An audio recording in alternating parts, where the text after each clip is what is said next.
Hello, my name is Alejandro Matias. I am currently a student in EDU703, and this is my video presentation on St. Thomas Aquinas and his philosophy of Thomism.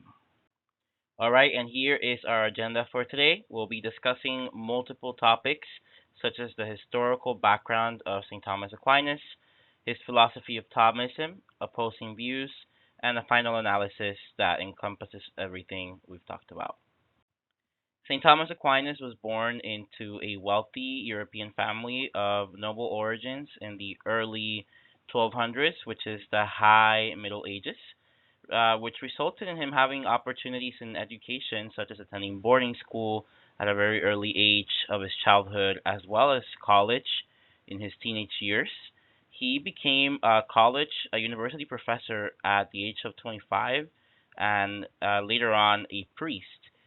There, he demonstrated his interest in the two fields he would become known for, philosophy and theology. Opposite to his aristocratic upbringing, Aquinas joined the Dominican order of priests, which was famous for their vow to poverty and their intent to oppose heresy in the church.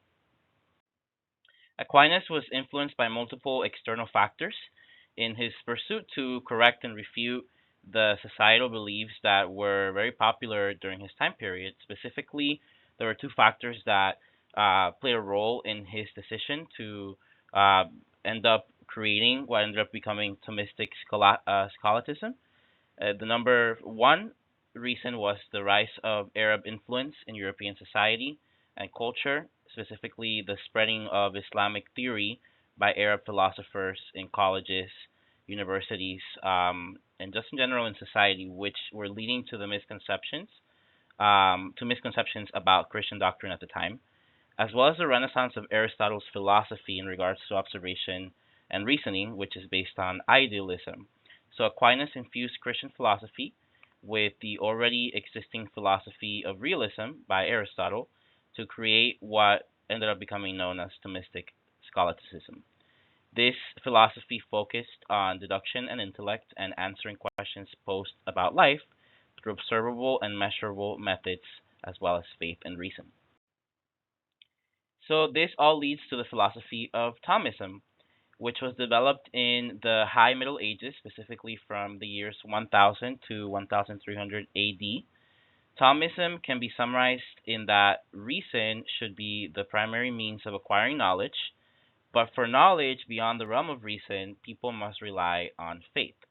It was influenced heavily by Aristotle's view on realism, and Aquinas included faith-based and Christian inquiry to develop what became known as neo-scholasticism, known as Thomism. It grew from the theory that ultimate reality is found in natural law, and observations about one's physical surrounding could lead to greater understanding of how the world worked. This philosophy was the philosophy that the Catholic Church adopted officially as a stance in regards to faith, and it was propagated in Catholic doctrine across Europe and European colonies in later centuries. Under the philosophy of Thomism, Aquinas categorized knowledge regarding nature and human existence into various categories, including metaphysical, mathematical, and natural sciences. He placed much emphasis on metaphysics, which focused heavily on the study of nature, of ultimate reality and truth. And such philosophy often included a perspective of physical matter, but usually went beyond the physical realm. It was founded on concepts that were visible to the human eye and physical in nature, but Aquinas' contribution to metaphysical philosophy was his insertion of supernatural matters, matters that which cannot be sensed in the physical.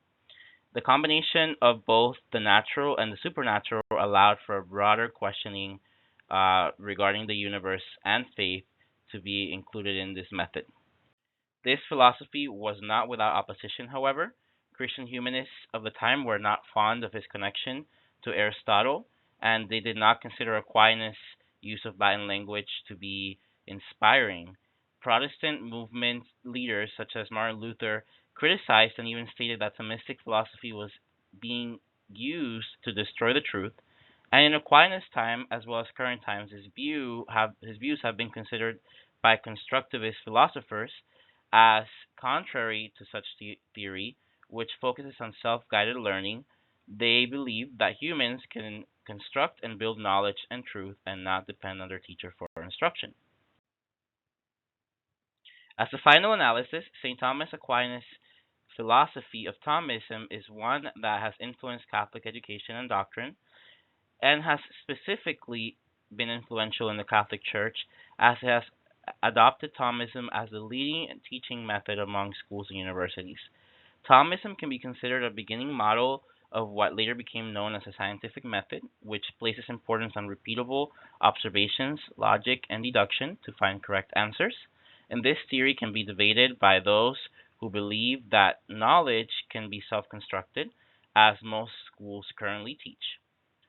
Thomism focus on faith and reason being explored together is one that has been specifically impactful due to its ability to address both physical matters and natural matters through faith and reason at the same time. As St. Thomas Aquinas once said, to one who has faith, no explanation is necessary. To one without faith, no explanation is possible. I hope you have found this lesson informational, and thank you so much for watching.